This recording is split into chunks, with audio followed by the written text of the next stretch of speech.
Neben den Kippern ist bei Schwarzmüller ein weiteres starkes Thema der Tieflader. Und beides zusammen nennen sie Infrastruktur.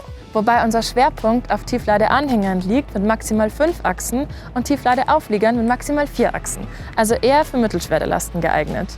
Wenn aber super schwere Klamotten transportiert werden müssen, werden sehr häufig sehr lange Spezialfahrzeuge mit Pendelachsen eingesetzt. Und die Pendelachse ist bekanntlich die Domäne unseres Achsherstellers Gigant in Dinklage.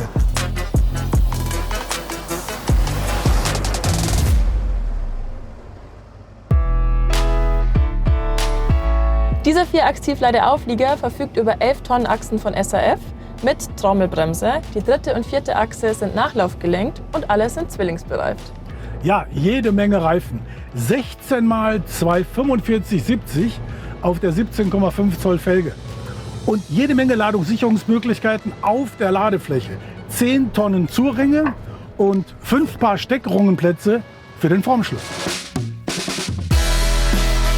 Im Tiefbett und in den Verbreiterungen liegt Weichholz und die hydraulisch klappbare und verschiebbare Auffahrrampe braucht natürlich Hartholz. So, das war ja nun schon mal jede Menge Holz. Apropos Holz, dafür haben wir natürlich auch den passenden Auflieger. Ein Plateau mit Rungen für Langholz, aber den gucken wir uns erst in Runde 2 im Wald bei der Arbeit an. Einverstanden. Denn am Ende von Tag 3 in Julias Bootcamp bin ich auch schon ganz schön fertig und wir sind noch lange noch nicht durch.